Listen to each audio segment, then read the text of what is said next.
Hello everyone and welcome back to College Dunia Study Abroad. Today we are in conversation with Shivraj Thosar जो इस वक्त अपना masters degree pursue कर रहे हैं from the University of Houston. University of Houston is one of the most value for money campuses and Houston in general has the most affordable room rents in the whole country. ऐसे ही काफी सारी चीजों के बारे में बात करेंगे हम शिवराज से and will be covering his whole study abroad journey. But before we move forward, if you have a study abroad dream as well, just head to the first link in our description box. वहाँ पे जाके अपनी basic details भरो and हमारे expert counselors आपको सिर्फ और सिर्फ 24 घंटे के अंदर जरूर reach back करेंगे. We also have two very interesting offerings, the visa guarantee package and the offer letter guarantee package, so do not forget to check them out. Now let's move ahead in the video.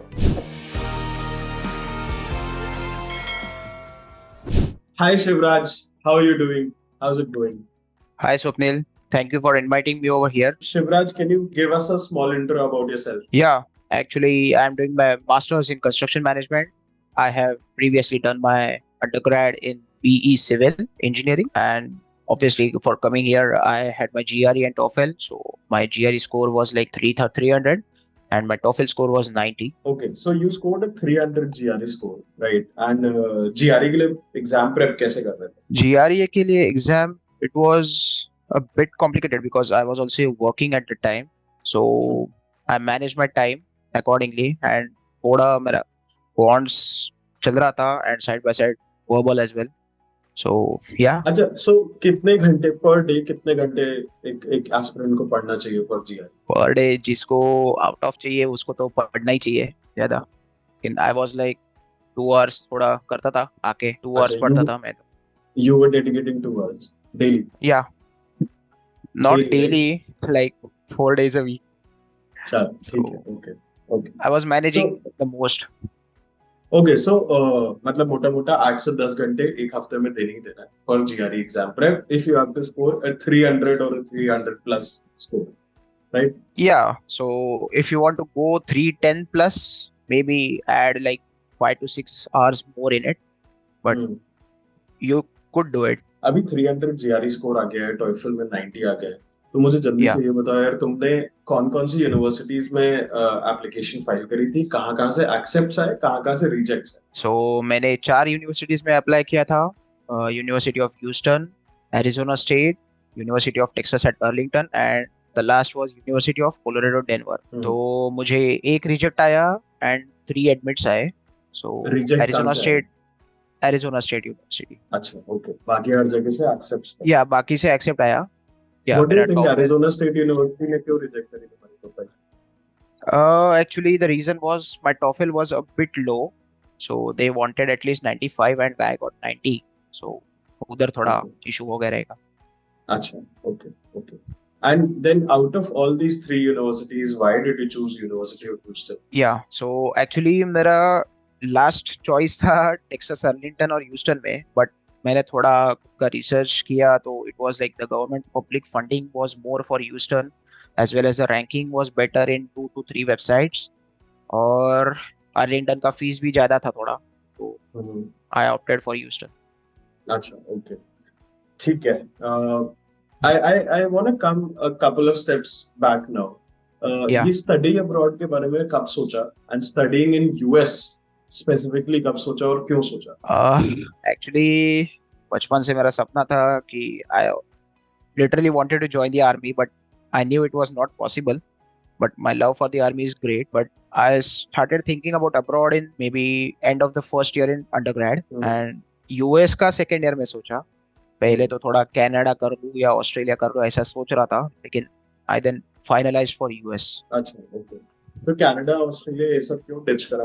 What's there in US that is not there in other countries? नहीं, it might be there in other countries, but the work culture over here is too fast. Like they don't wait for anyone. The social life in Australia, from what I've heard, is a bit slow. So like ज़्यादा कुछ करने को नहीं रहेगा तो I'm bored. Like मतलब मुझे कुछ ना कुछ एक्टिविटी चाहिए रहता है हमेशा. तो okay, that's why I thought. Let's now talk about your admission process, है ना? When did you start preparing for all these GRE exams and everything? And तुम्हारा admission process start कब से हुआ? So I started preparing for GRE after my 4th year. So I always wanted to give a 1 year gap because I wanted to gain some work experience in India. And then I started preparing my GRE from June after my graduation, and I gave it in which year is this? June 21. June 2021. Okay. Yeah. Okay. और मैंने exam दिया फिर अक्टूबर में, and then TOEFL दिया नवंबर में. All right. And then when did you start applying for the universities? When did you start writing your SOP, getting the LORs? ये सब documentation का process कब start करा? तो वो सब मैंने first I went for a consultant, and then after that, as they guided me, I started the process in around mid-December, and then I received my first admit in February. और मतलब वही process चालू था, तो उसके बाद फिर first आया admits आया हर जगह से, and then like 2 months later there were I-20s from all over the place. So like मेरे को choice करना था फिर बाद में. अच्छा, अब what was your first reaction जब तुमने देखा कि चलो ठीक है, University of Houston ने भी मुझे accept कर दिया? What was it like? सबसे पहले तो admit University of Houston का ही आया, तो I was very happy, and one of my friends was already studying here, so he used to tell me how it is. And actually पहले जब आया तो मुझे पता नहीं चला कि वो वही admit है. I thought it was just like खाली एक letter आया था कि okay, we will admit you, ऐसा लिखा नहीं था, तो I was a bit confused. Then I called my consultant and she said, are you dumb? It is the admit letter. and then I was like, okay. Yeah. So चल बढ़िया. How did your parents react to this? They were definitely happy because like there was nothing for 2 months, and then one day all of a sudden I get an admit. So definitely happy. उसके बाद तो फिर एक के बाद एक admits आई रहे. उसके बाद तो मतलब happy था, लेकिन काम भी उतना ही करना था, तो क्या क्या काम करना था? क्या करना था? Yeah, so first after my admit we have to go to the bank and allocate our funds, and then we have to get the bank balance certificate for the I-20, and then we have to upload the bank balance certificates at the university's website. और फिर उसके बाद जब university देखता है तुम्हारा funds सब whatever it is, मतलब liquid cash, your property, your land, everything, they accumulate that and then they decide whether to give you an I-20 or not. अच्छा, okay. Yeah. तो कितने फंड्स चाहिए होता है? ये मिनिमम रिक्वायरमेंट क्या है? Like around 40 lakhs in rupees. 40 lakhs for how much time? ये कितना consistently होना चाहिए? मतलब consistently ऐसा नहीं है, लेकिन till the time you get your visa, at least you should show it. तो sure. चलो बैंक के डॉक्यूमेंट्स वगैरह हो गए. Now what did you do? What was the next step? तो next step ये था कि बैंक बैलेंस सर्टिफिकेट हो गया, एंड देन हमें वीजा की तैयारी करनी है. सो मैं कंसल्टेंट के पास गया, वी फाइल्ड द D-160, और वो D-160 पूरा फॉर्म भरते हैं, और उसमें बैंक स्टेटमेंट्स भी आते हैं कि बैंक तुम्हें सपोर्ट कर रहा है, and we are giving you the education loan letter. I mean I had my education loan letter, तो वो सपोर्ट करते हैं उसमें हमें. एंड देन उसके बाद तो हमें वीजा की तैयारी करनी है. लाइक बेसिक क्वेश्चंस क्या आते हैं. बेसिक क्वेश्चंस क्या क्या होता है वीजा के? बेसिक क्वेश्चंस मतलब हर साल वो वीजा ऑफिसर्स का ट्रेंड होता है कि थोड़े बहुत क्वेश्चंस इधर उधर कर ले. तो मेरे टाइम पे क्वेश्चंस ये थे कि बेसिक तुम्हारे यूनिवर्सिटीज कौन सा अप्लाई किया था, कहाँ से एडमिट आया, रिजेक्ट आया, एंड तुमने लोन लिया है कि नहीं लिया है, एंड तुम्हारा सब्जेक्ट क्या है. तो मुझे इतना सवाल पूछा, और like they granted me the visa. अच्छा, so is it that easy? लोगों के रिजेक्ट्स होते हैं वीजा में भी? ऐसे तो कहना मुश्किल है, लेकिन मतलब एक पब्लिक सोच बन चुकी है कि वो वीजा ऑफिसर के मूड पे रहता है, ऐसा मतलब हर लोग बोलते हैं. लेकिन मैंने जब गया मैं अंदर, तो टेंस सिचुएशन रहता है. सो मेरे आगे के 2 लोगों का रिजेक्ट हो गया था, लेकिन या तो मैं थोड़ा कंफ्यूज था, लेकिन मैं चलो अच्छा okay. I would want you थोड़ा सा ना इमेजिन करो पूरा. मुझे वीजा इंटरव्यू के बारे में जानना है. मुझे वो रूम को विजुअलाइज कराओ प्लीज. सो मैं अंदर गया. पहले कैसा रहता है, वीजा काउंसिलेट के बाहर सब लोग खड़े रहते हैं, तो टाइम स्लॉट के हिसाब से यू गेट कॉल्ड इन. तो चेकिंग होता है 2-3 बार, फ्रिस्क चेकिंग होता है पूरा, and you have to keep your umbrellas outside. तो अंदर गए, फिर डॉक्यूमेंट्स वगैरह चेक करते हैं एक बार, जो गार्ड जैसे बैठते हैं, एंड देन जो एम्प्लॉइज होते हैं वो they guide you till the visa hall. So उधर फिर स्लॉट्स के हिसाब से आपको बैठना पड़ता है थोड़ी देर के लिए. तो जैसे जैसे अंदर जाएंगे, लंबी लाइन रहती है स्टूडेंट्स की, and at the starting point you get called to the visa officer, और उधर एक बंदा खड़ा रहता है, वो आपको गाइड करता है। तो Okay. वो जो बंदा रहता है उसके मूड के हिसाब से भी रहता है। अच्छा। या Okay. हाँ, तो मतलब एक लड़की थी, उसको एक चाइनीज ऑफिसर रहता है, तो हाँ. वो मतलब रिजेक्शन के लिए बहुत फेमस है। Okay. Okay. सो मतलब ज्यादा लोग उसके पास जाना नहीं चाहते थे। Can you maybe name this person? I don't know नाम द याद है नेम, उसका? सॉरी। नहीं, नाम नहीं लिखा रहता है। अच्छा, okay. या ठीक दे है. Don't write the names. So मतलब वो कैसा है, वो बहुत टेक्निकल और रिसर्च के इसमें he goes deep in it, तो उसके लिए लोग ज्यादा उसके पास जाना प्रेफर नहीं करते। लेकिन if you are pointed to go there, you have to go there. तो राइट कुछ राइट लोगों की, या कुछ लोग डरे हुए रहते हैं, राइट तो राइट मतलब राइट. बहुत टेंस रहता है। Okay okay. ऑलराइट, चलो. तो वीजा इंटरव्यू तो होता तो काफी टेंस्ड माहौल में. ठीक है. या नाउ वीजा फिर तुम्हारा कितने टाइम में तुम्हें रिसीव हुआ? वीजा ग्रांट होने के बाद 1.5 वीक बाद वीजा आता है, तो you have to go and pick up. चलो ठीक है. Okay. Now you've done your bank documents, you have या shown everything to the university. Visa मिल गया है तुम्हें. अभी what are the other documents जो बहुत ही important होते हैं during the admission process? During the admission process, main documents तो तुम्हारा मतलब लोन लेटर को छोड़ के बाकी मेन तो तुम्हारा I-20 होता है, सबसे मेन यूएस में एंटर के लिए, और वीजा हो गया। और फिर when you enter the US there is a document called I-94। अच्छा. तो वो तुम्हारा ट्रैवल हिस्ट्री बताता है हमेशा। So that is one important document for the agencies over here.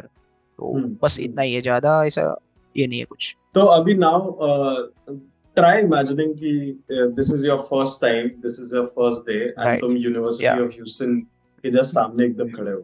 How was right. that feeling? वो क्या what was your reaction for this? मेरा रिएक्शन तो बहुत अजीब था। मतलब जो मूवीज में देखते हैं हम लोग कि ही इज हाँ. Going to a foreign country for studying, तो I was like, oh I am really here. मतलब it is beautiful, the campus is beautiful obviously. मतलब इधर स्प्रेड आउट रहता है कैंपस हमारे यहाँ। कैंपस का एनवायरनमेंट थोड़ा इलैबोरेट कर सकते हो क्या? या sure, campus is definitely beautiful. मतलब रेशियल डाइवर्सिटी तो बहुत है, and they intermingle with each other, तो अच्छा है। वाइब बहुत एनर्जेटिक है, फ्रेंडली वाइब है, तो अच्छा लगता है। Alright. तो now what all did you do in the first day? मतलब पहले दिन of university in Houston क्या क्या किया? पहले दिन हम लोग आए तो लेट हो गए थे, तो आधे ऑफिसेस बंद हो गए थे। Just like every other backbencher, right?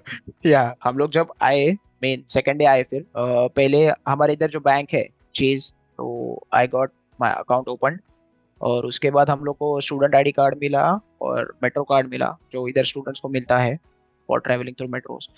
तो वो हो गया, और फिर या just we went around our college, our department building and everything.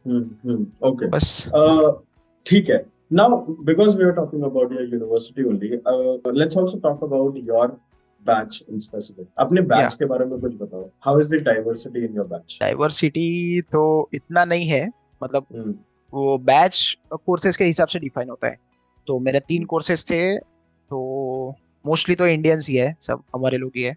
तो कुछ है लाइक 2 to 5% फॉरेनर्स रहेंगे, बाकी मोस्टली इंडियंस ही है। मतलब काफी 90% से ज्यादा 90% इंडियंस ही रहेंगे।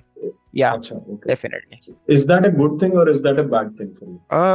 Sometimes I think it is a bad thing, sometimes it might be a good thing. मतलब गुड थिंग क्यों है, क्योंकि हम लोग एक दूसरे का हेल्प करना चाहते हैं, करना जानते हैं। बैड थिंग इज कि हमें एक्सपोजर ज्यादा नहीं मिलता है इधर के लोकल्स से, तो उनसे बात करना हमें सीखना चाहिए। क्योंकि अगर if you go at a random place and if you can't speak with them, they won't understand you. Of course. तो थोड़ा ये सिनेरियो सिर्फ तुम्हारे प्रोग्राम के लिए है कि ये सारे प्रोग्राम्स में ऐसा ही है? मोस्टली तो रहेगा, क्योंकि यहाँ पे जो मैंने देखा है कि यहाँ पे लोग ज्यादा मास्टर्स के लिए नहीं आते हैं लोकल्स, तो they are fine with undergrad and then they go for jobs, so they don't go for masters that much. Okay. तो इसीलिए थोड़ा रह सकता है सो कम पॉपुलेशन। मतलब ये सिर्फ यूनिवर्सिटी ऑफ ह्यूस्टन के बारे में तुम बोल रहे हो किया other universities also which are present in Houston? जितना तो मेरे को पता है यूनिवर्सिटी ऑफ ह्यूस्टन के बारे में ही बोल सकता हूँ मैं, बाकी के इतना आइडिया नहीं है मुझे। Talking about the program, MS in Construction Management. Why did you choose this program, and why University of Houston is the best possible case scenario जहाँ पे तुमने admission? तो MS in construction management is because मैंने जब काम किया था field में तो मुझे टेक्निकल साइड समझ आ गई थी। तो मुझे ये समझना था कि पीएम बनने के लिए और क्वालिटीज क्या चाहिए, तो मैनेजमेंट साइड की कौन सी क्वालिटीज चाहिए मुझे, तो मुझे वो थोड़ा एक्सप्लोर करना था। और ऑब्वियसली तो मुझे स्ट्रक्चरल में इतना ज़्यादा नहीं जाना था, तो मैंने ऑप्ट किया कंस्ट्रक्शन मैनेजमेंट के लिए। और अभी ये तो बैक इन इंडिया कुछ कोई ऐसा अच्छा कॉलेज या इंस्टीट्यूट नहीं है जहाँ पे तुम ट्राई कर सकते हो? कर सकता था, लेकिन मतलब मैंने ट्राई किया गेट से अच्छा फिर मैं जीआरई दे दूं, क्योंकि मतलब इंडिया में तो ग्राउंड ट्रूथ यही है कि सिविल इंजीनियर की वैल्यू बहुत कम है फिलहाल, मतलब फ्रेशर्स की तो बहुत ही कम है, तो यहाँ पे कंपैरेटिवली थोड़ी ज्यादा है, वो डिफरेंस है थोड़ा। Fair enough, of course. So, talking more about your program and the course, what's the course like, and how is the curriculum in University of Houston? The curriculum is good, like the courses are varying from softwares to management and to green environment subjects, तो वो very होता है बहुत। तो हर एक में थोड़ा मुझे एक्सपोजर मिल रहा है, सीखना मिल रहा है नया कुछ, तो I am enjoying it. Okay, perfect. And ये कोर्स जो फैकल्टीज पढ़ा रही हैं, उन फैकल्टीज के बारे में बताओ यार कुछ, उनका बैकग्राउंड क्या होता है, एंड यस अगर किसी फेवरेट फैकल्टी को शाउट आउट भी देना है तो you can go ahead. Favourite faculty तो इतना मैंने ध्यान नहीं दिया, ऐसा कोई है नहीं है, लेकिन the faculties are all good, they are excellent, they are all PhDs, so उनका एक्सपीरियंस बहुत अच्छा है एंड वो हेल्प बहुत अच्छे से करते हैं सबको। When you say उनका एक्सपीरियंस बहुत अच्छा है, what do you mean? कहाँ से वो काम करके आ रहे हैं? 2-4 लोग, 2 प्रोफेसर है, वो यूनिवर्सिटी ऑफ विस्कॉन्सिन मेडिसन से है, वो एक पब्लिक आईवी बोली जाती है। एक है जो राइस यूनिवर्सिटी से है, तो it is one of the most prestigious in the US, and और भी है, मुझे इतना डिटेल में नहीं पता, लेकिन they are definitely PhD, so they are good. Okay, perfect. How helpful and approachable these faculties are to Indian firms? Approach करने के लिए तो बहुत अच्छे हैं, sometimes they take their time but still they reply whenever they possible, और class में रहेगा तो they definitely go through and through to help us, तो जितना हो सके वो करते ही है। अच्छा, चलो परफेक्ट। अब अकोमोडेशन के बारे में बात करते हैं, थोड़े खर्चीले चीजों के बारे में बात करते हैं, right? in the first year तुम इनिशियली कहाँ पे रह रहे थे? ऑन कैंपस अकोमोडेशन लिया था या ऑफ कैंपस लिया था? नहीं, मैं तो ऑफ कैंपस फर्स्ट ईयर से ही रह रहा हूँ, तो हम लोगों का थोड़ा स्टोरी अलग है बाकियों से। तो हम लोग डाउनटाउन में रहते हैं ह्यूस्टन में, तो हम लोग ने 6 लोग ने डिसाइड किया we will stay in downtown apart from all the traditional जहाँ पे लोग रहते हैं। तो इधर है मेरा रेंट अभी है थोड़ा, लेकिन it's good. But I have heard कि यूएस में Houston is the only place जहाँ पे रेंट्स काफी सस्ते हैं। मतलब वैसे बोलूँ तो डाउनटाउन में है, इसके लिए हमारा थोड़ा ज्यादा है रेंट, लेकिन बाकी फैसिलिटीज के हिसाब से देखा जाए तो I would definitely prefer this place over that, मतलब हर रोज मैं वही प्रेफर करूंगा। ओके, तो कितना रेंट है तुम्हारा? How are you dividing it among yourselves? हमारा टोटल रेंट है कुछ अराउंड 2800 के आसपास है, तो पर पर्सन हम लोग का 475 जाता है रेंट, एंड सब यूटिलिटीज पकड़ के ऑलमोस्ट $150 to $200 एक्स्ट्रा होता है। अच्छा, इसमें फिर अभी खाने पीने पे कितना और खर्चा कर रहे हो? खाने पीने पे तो कभी दिल आ गया तो हम लोग बाहर से ही मंगाते, नहीं तो फिर घर पे बनाते तो थोड़ा कम होता है। अच्छा, एक ऑर्डर अगर बाहर से मंगाना है, एक स्टैंडर्ड ऑर्डर लेट्स से, तो कितना खर्चा हो जाएगा एक इंटरनेशनल स्टूडेंट के? अभी कंसीडर 6 लोगों के लिए मंगाना है पूरा पेट भर के खाने के लिए $120। ओके, या ठीक, $120 में क्या क्या मिलेगा? $120 में 2 ग्रेवी, 3 ग्रेवी, 2 बिरयानी और रोटी तो हम लोग घर पे बना लेंगे, तो उसका खर्चा नहीं है। अच्छा, और एपेटाइजर मंगा लिया तो। चलो, बिरयानी की बात कर ली है तुमने, भूख लग गई है मुझे। मुझे भी। चलो ठीक है, तो नाउ ट्रैवलिंग, मतलब तुम्हारा घर कितना दूर है तुम्हारे यूनिवर्सिटी से, and how do you travel?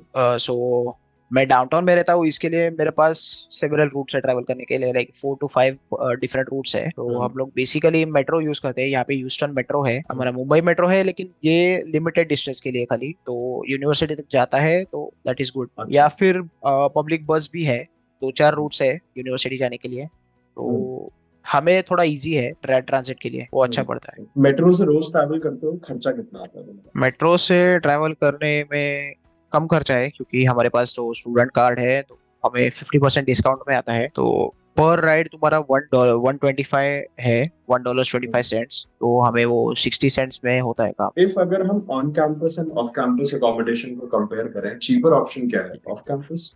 Definitely off campus. तो जो फ्रेशर्स आ रहे हैं यूनिवर्सिटी ऑफ ह्यूस्टन में, would you suggest them always कि डे वन से तुम ऑफ कैंपस ही रहो या ऑन कैंपस से बस करो? हाँ, मतलब अभी जो अमीर लोग हैं वो तो ऑन कैंपस ही लेंगे, तो पास में पड़ता है, लेकिन मोस्टली तो वो ऑफ कैंपस सिलेक्ट करना अच्छा है। I don't suggest you the place, मतलब कहाँ रहना है वो तुम्हारा है, लेकिन ऑफ कैंपस सेफ एरिया देख के डेफिनेटली चूज करना चाहिए। खर्चे के बारे में क्योंकि हम बात कर ही रहे हैं, तो can you break down your monthly expenses? कहाँ कहाँ पे कितना कितना खर्चा हो रहा है? मेरा रेंट है अराउंड 475। उसके बाद हमारा वाईफाई थोड़ा पैकेज अच्छा है, तो अराउंड $15 पर पर्सन पड़ता है हमें। और इलेक्ट्रिसिटी का तो यूजेज पे डिपेंड करता है, लेकिन अराउंड $150 to $200 होता ही है। इलेक्ट्रिसिटी थोड़ा महंगा है इधर। अच्छा। और बाकी तो खाना पीना तो जैसे बनाएंगे उसके ऊपर है, मंगाएंगे या बनाएंगे, तो कम नीचे होता रहता है। तो ऑलमोस्ट एक $100-150 पकड़ लीजिए। $150 ऐसा महीने का खाने के लिए? महीने का, या अच्छा, ओके। तो महीने कितना का फिर टोटल एक्सपेंस कितना हो रहा है, मंथली एक्सपेंस? टोटल थोड़ा मतलब और भी कुछ मंगाया तो अराउंड 650-700 तक पकड़ लो। तो $700 is the bare minimum for you to survive in Houston, right? नहीं, हमारा डाउनटाउन में है इसीलिए हो सकता है, लेकिन बाकी जगह पे थोड़ा रेंट कम हो सकता है। Okay. या I also need to talk to you about your tuition expenses. मेरे प्रोग्राम की फीस 1 ईयर की मेरे I-20 पे है 25,000। That is excluding the on campus living tuition fees. तो वो खाली मेरा कोर्स फीस है $25,000। Yeah. अच्छा, okay. And of course you have taken a loan for your education. Yeah. But क्या Yeah. कोई scholarship options हैं? हाँ, स्कॉलरशिप ऑप्शंस है। अभी मुझे फर्स्ट सेमेस्टर में नहीं था स्कॉलरशिप, क्योंकि हमारे कॉलेज दूसरा एक सबब में अपना खुद का ब्रांच खोल रहे हैं यूनिवर्सिटी का, तो वहाँ पे हम लोग का कॉलेज फर्स्ट बन रहा था, first college to be open there. तो वहाँ पे थोड़ा फंड्स एलोकेट होने की वजह से हमारे पास कम था। तो फर्स्ट सेमेस्टर में मुझे नहीं था, सेकंड सेमेस्टर में मुझे असिस्टेंटशिप मिला, तो आई गॉट अ स्कॉलरशिप। अच्छा। और या assistantship में तुम how much are you earning and what's the deal with TARA positions? So first मेरा महीने का अर्निंग है $1,600 असिस्टेंटशिप की वजह से। तो मतलब मेरा डिपार्टमेंट जहाँ मैं काम कर रहा हूँ, that is one of the richest in the entire US. तो उनको गवर्नमेंट फंडिंग है, तो मुझे अच्छा मिल रहा है उधर। और कितना ये फंडिंग है, गवर्नमेंट फंडिंग है, if you can tell something वो तो about वो तो मुझे पता नहीं, क्लासिफाइड होता है वो तो इतना डीप जाऊंगा तो मेरे पीछे पड़ जाएगी एफबीआई। तो लेकिन बिलियंस में होता है, वो तो ऑब्वियस है। और टीएआरए का जो ओपनिंग्स है वो होता है, लेकिन मतलब ज्यादा वो एडवर्टाइज नहीं करते हैं, क्योंकि जो स्टूडेंट्स उनके साथ पर्सनली रैपो रखते हैं वो प्रेफर करते हैं उनको, या फिर जो रिसर्च में जाना चाहते हैं सो दे प्रेफर देम दो स्टूडेंट्स फर्स्ट। मतलब यूनिवर्सिटी ऑफ ह्यूस्टन में अगर टीआरए पोजीशन चाहिए तो एक्सक्लूसिविटी मांगता है, right? You need to have exclusive relationships with these professors and definitely. या तो एक्सक्लूसिव रिलेशंस रहना चाहिए, या फिर तुम्हारा रेफरेंस अच्छा होना चाहिए, those you can get you a TA वैसा। ठीक है। तो ये जितने भी टीएआरए पोजीशंस हैं, इनका एवरेज सैलरी क्या है and how many hours are you working in a week? तो टीएआरए का हमारे यहाँ पे ओपनिंग्स है, लेकिन मेरा जो डिपार्टमेंट है वो मुझे सबसे ज्यादा देता है 1600। बाकी के अभी my roommate is working as a TA in my department construction management का, तो उसको 1300 मिलता है। और बाकी डिपार्टमेंट्स भी है तो 1000 देते हैं, 1200 देते हैं, वैसा वेरी होता है थोड़ा बहुत। अच्छा, कितने घंटे काम करना पड़ता है? मेरा घंटे पे नहीं है, तो मुझे मंथली फिक्स आता है, सो वेदर आई अच्छा वर्क फॉर 1 आवर और 20 आवर्स। अच्छा, ओके, तो ठीक है। मुझे वो थोड़ा हम्म, चिल है। चलो बढ़िया, good enough good enough. Now coming to the loan part that you have, या लोन कितना लिया है एंड कहाँ से लिया है? लोन मैंने लिया है डीजेएसबी बैंक, मतलब ठाणे जनता सहकारी बैंक है, तो हम्म, वहां से लिया है मैंने। हम्म, और इट्स अराउंड 45 lakhs। अच्छा ठीक है। या लोन लेना कितना इजी या कितना डिफिकल्ट था एक गवर्नमेंट बैंक से लेना? थोड़ा हमें डिफिकल्ट था, क्योंकि मेरा जो मतलब घर के पेपर्स में थोड़ा प्रीवियस ओनर्स के टाइम पे थोड़ा प्रॉब्लम था, तो वो मुझे पहले सॉर्ट करना पड़ा लॉयर के साथ बैठ के, और हम्म, फिर गवर्नमेंट ऑफिस जाके उसका वेरिफिकेशन करना पड़ा, तो इसीलिए। और जो प्रीवियस ओनर थे वो तो ऑफ हो गए हैं, तो ओके, या तो वो और डिफिकल्ट हो गया था थोड़ा, लेकिन हो गया। तो उसमें ठीक है। थोड़ा टाइम लगा था मुझे लोन के लिए। कितना इंटरेस्ट रेट है लोन, बैंक लोन का? अभी 9% है इंटरेस्ट रेट। अच्छा, ओके, अभी 9% है, इसका कुछ मीनिंग है? या आई मीन मुझे पहले जब उन्होंने वर्बली कंफर्म किया था तो भी 8.7 बोला था, लेकिन हम्म, उनका बैंक गाइडलाइंस के हिसाब से आरबीआई ने कुछ बढ़ाया था ऐसा मुझे इन्फॉर्मेशन मिला, तो ओके, उन्होंने वो फिर 9% कर दिया, 8.7 अच्छा, टू 9 कर दिया। या ओके। तो गवर्नमेंट बैंक्स के इंटरेस्ट रेट कम है कि प्राइवेट बैंक्स थोड़े सही रहते हैं? गवर्नमेंट के तो कम होने चाहिए, लेकिन उनका पेपर वर्क बहुत ज्यादा है प्राइवेट बैंक से। मतलब आप कोलेटरल के लिए जा रहे हो तो पेपर वर्क तो रहेगा, नॉन हम्म, कोलेटरल रहेगा तो इंटरेस्ट रेट रहता है ज्यादा, 10% 12%। हम्म, लेकिन आपको दिमाग का लोड कम है थोड़ा उसमें। Right right right. Non collateral loans government banks दे रहे हैं कि नहीं दे रहे? मोस्टली तो नहीं देता है कुछ कुछ गवर्नमेंट ऐसे बैंक। ऑप्शंस जानते हो जहाँ पे नॉन कोलैटरल लोन्स काफी इजीली मिल जाते हैं? नॉन कोलेटरल के लिए मुझे नाम याद नहीं है अभी, लेकिन है दो चार ऑप्शन है। एच डी अच्छा, एफ सी बैंक का है वो, मुझे हम्म, सॉरी मुझे नाम याद नहीं है अभी, ठीक है, क्योंकि ठीक मैंने है, उसमें एक्सप्लोर नहीं किया था, तो ओके। या क्या प्लान है, लोन कैसे रीपे करना लोन तो वही कमा के। है? अभी तो आई एम अर्निंग इनफ कि मैं फीस खुद का पे कर सकता हूँ। हम्म, हम्म, तो मुझे मतलब अभी इंटर्नशिप लगी थी, तो थैंक गॉड कि मैं अभी कर सकता हूँ दोनों सेमिस्टर्स का। I will handle it by myself. Hmm, तो जब बाद में जो बचा रहेगा वो थोड़ा थोड़ा करके स्टार्ट करना है। और आई हैव अ स्कॉलरशिप, तो मुझे उतना भी कम लग रहा है लोन उठाना। हम्म, दैट्स इट। अच्छा। तो टॉकिंग अबाउट दिस इंटर्नशिप, इसके बारे में कुछ बताओ, कहाँ लगी, कैसे लगी? या सो इंटर्नशिप तो अप्लाई कर रहे थे, सब लोग ही हम्म, करते हैं, तो कुछ कहाँ से आ नहीं कैसे रहा था। अप्लाई कर रहे थे? मैंने दो तीन तरीके लगाए थे, मतलब पहले तो लिंक्डइन से कर रहा था, दूसरा हम्म, हमारे कॉलेज के वेबसाइट पे जो है हैंडशेक करके, तो हाँ, वहाँ पे भी ओपनिंग्स आता है कुछ, हम्म, तो हम्म, वहाँ पे भी कर रहा था। और बाकी मैं गूगल मैप से एरियाज ढूंढ रहा था, सिटीज ढूंढ रहा था, तो उसमें डालता था मैं कंपनीज इन कंस्ट्रक्शन फील्ड वैसा। तो हम्म, जितना कंपनीज में रहा है सब पे अप्लाई कर रहा हूँ मैं वेबसाइट्स पे जाके, तो बहुत अब कंपनीज पे अप्लाई किया, लिंक्डइन पे लोगों से बात कर रहा हूँ। तो ऑल इन ऑल कितने कंपनीज में अप्लाई करा एक इंटर्नशिप में? Almost like 500 600 companies may be, that's मतलब द वो तो रेशियो। मुझे, या मुझे तो वो याद है, और भी किए रहेंगे मैंने, मतलब रिकॉर्ड बनाने से पहले किए रहेंगे, तो वो मुझे अभी याद नहीं कितने किए हैं।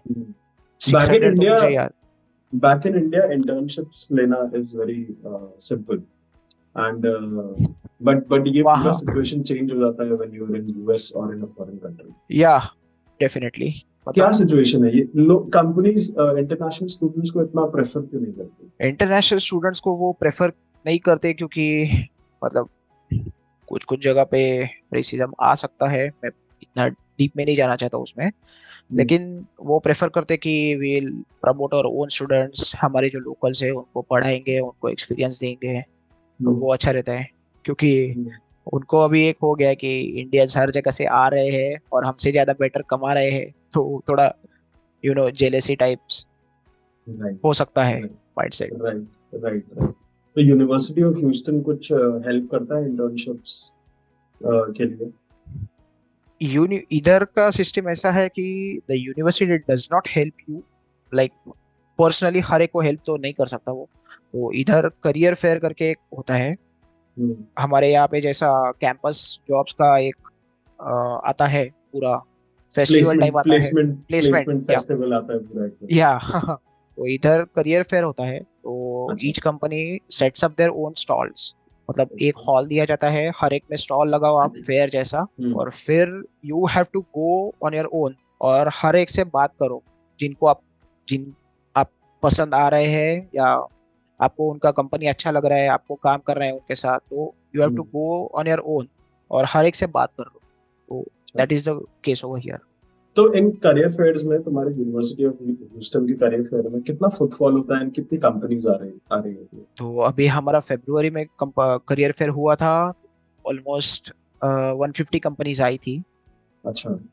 या लेकिन पूरी कंस्ट्रक्शन की नहीं थी, कुछ कुछ एनर्जी की थी, इलेक्ट्रिकल इंजीनियरिंग के लिए भी थी। हम्म। तो उसमें हम्म। से कंसिडर कर लो कि एक 100 रहेंगे, 80 अच्छा। रहेंगे। हम्म। तो या उतने तो थे। अच्छा।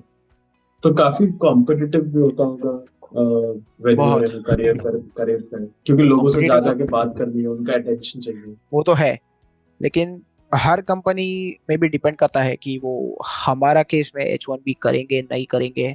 तो अगर हम्म। H1B वो नहीं करेंगे तो they don't waste time on, तो अच्छा। वो सीधा बोलते हैं we don't hire H1B students, तो okay. Please you can just go. तो मतलब कुछ राइट। कुछ लोग होते हैं वैसे, तो हमें वो देखना है कि कौन सी कंपनी करती है नहीं करती है। We have to take an idea and then go around. Okay. Okay. ठीक है। करियर फेयर्स के अलावा और क्या क्या इज देयर समथिंग एल्स जो यूनिवर्सिटी ऑफ ह्यूस्टन प्रोवाइड कर रहा है इन टर्म्स ऑफ प्लेसमेंट्स? नहीं, यहाँ पे तो यूनिवर्सिटीज करियर फेयर प्रोवाइड करते हैं, बाकी तो you are on your own. Main तो ठीक है। करियर फेयर ही है। All right, all right. Now talking about future prospects and job prospects, क्या क्या प्लान है तुम्हारा? When is a program gonna end? मुझे एक और साल है, तो नेक्स्ट मई में मेरा एंड होएगा, नाउ मई 24 में। तो उसके ओके। बाद I have to search for job, मतलब उसके बाद नहीं, उसके पहले से ही ढूंढूंगा मैं। हाँ। तो उसके बाद चालू होएगा और फिर क्या लगता है देखेंगे। कितना कितना package are you aiming for, and तुम्हारे कॉलेज में कितना एवरेज पैकेज वगैरह जाता है, तुम्हारे सीनियर्स का कितना गया? अभी हमारे कॉलेज वेबसाइट में कैसा है, कोविड के प्री कोविड का ग्राफ था, लेकिन पोस्ट कोविड में नहीं अंदाजा लगा सकता। और मतलब ट्रूली बोलता हूँ मैं, हम्म। ऑनेस्टली मैं अंदाजा नहीं हम्म। लगा पा रहा हूँ। हम्म। लेकिन अभी मुझे इंटर्नशिप मिला है, थोड़ा मुझे एक्सपीरियंस उसमें अच्छा मिला है, नया फील्ड हाँ। एक्सप्लोर करने को मिला। हाँ। तो मैं तो जाऊंगा 85-90 तक, I would 90, try to get 90K right? 90। First नहीं रहेगा मेरा bargain, I would go from 80 to 85 at least. Okay. Okay. या तो प्रीवियस जो तुम्हारे सीनियर्स हैं उनका एवरेज पैकेज वगैरह कितने का लगता है? You know something about that? The problem is इतने मेरे सीनियर्स कांटेक्ट में नहीं है, जो थे उनका। मेरा जो एक फ्रेंड है वो मेरा चाइल्डहुड फ्रेंड ही है, तो उसका 80 लगा है, लेकिन उसका कैलिफोर्निया में लगा है। अच्छा। ओके। या तो कैलिफोर्निया में वो थोड़ा कम है, लेकिन जो मिला है मिला है।